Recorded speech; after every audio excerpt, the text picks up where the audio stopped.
Pummels are often thought of as risky, but there's many tricks you can use to make pummels seem like a more effective option.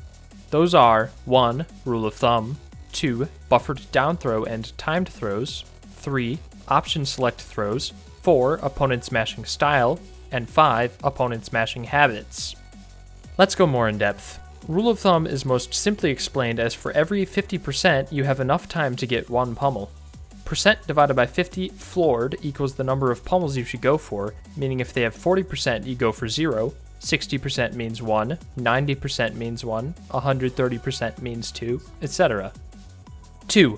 Buffered down throw is a technique where holding down on the C-stick during hit stun will give you a frame-perfect throw after the pummel. This only works with down throw, not the other throws. This allows you to add 1 to the rule of thumb formula, giving you an extra pummel because the enemy is still in hit stun when you can throw. While buffering the throw only works for down throw, if you time the throw correctly, you can do this with every other throw as well. This chart created by Magus shows the frame data for this. Organizing by timing windows shows that most characters have a large window for doing this, except Kirby. Pichu and Pikachu both fall under the 1 frame category, but only for their first pummel. They have to use about 8 moves in between each pummel to unstale it enough for the window to come back to 1 frame. For most characters, the timing window is reasonable, but it might take some practice. To practice this, in 20XX v4.07++, go to the debug menu, training codes, color overlays, and enable it for player 2. Then go to action state overlays, and for red, set it to capture weight LW. Now grab player 2, pummel and throw. If you see a red flash, you threw too late. If you didn't throw at all, you threw too early. You could also use frame counter to see the exact frame you threw on. 3. Option selecting throws allows these timing windows to become easier than before, making 1 frame links viable. You can option select the timing on throws by using both the control stick and the C-stick.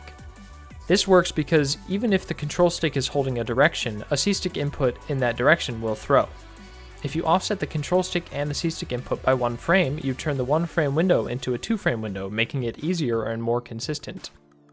Practice this a lot with color overlay, and you should be able to get extremely close to 100% consistency on frame-perfect throws. 4. Opponent mashing style varies. There are 2 main styles: mash while holding the control stick for DI, a technique favored by Armada, and mash while using the control stick for more inputs, attempting to break free as soon as possible, a technique favored by Westballs. Determining which of these mashing habits your opponent uses can help you get even more damage from pummels. By watching how your opponent DIs after each grab in which you pummeled, you can get a read on if they're mashing with the control stick or not. If you are seated next to your opponent, you may also be able to hear the difference between the 2 mashing types. Take a listen.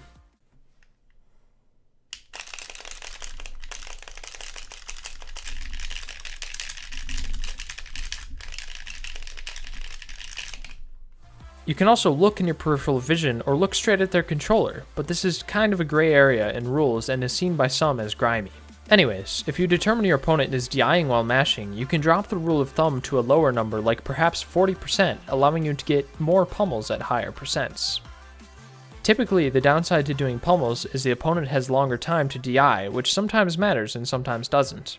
In cases where it does, people often favor throwing as soon as possible, but if you recognize your opponent is mashing with a control stick, DI becomes less frequent.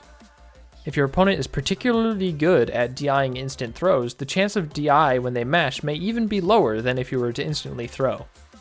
5. Opponent mashing habits can net you extra pummels as well. A lot of people never DI unless the opponent gets greedy with pummels, so if you recognize they are not mashing, you can go for extra pummels until they do start to mash. You may also be able to tell how fast someone is mashing. If they're very casually and quietly mashing, or only using a couple buttons, you can drop the rule of thumb to even lower amounts, depending on how slow you think they are mashing. A lot of these observations and decisions are hard to make in real time in a match, but they're all a possibility, and even if you only implement some of them, pummels can rack up a lot of damage throughout a match. The exact percents where you can perform each of these techniques varies widely, and is not a simple concept. I will go more in depth on this in a future video on mashing.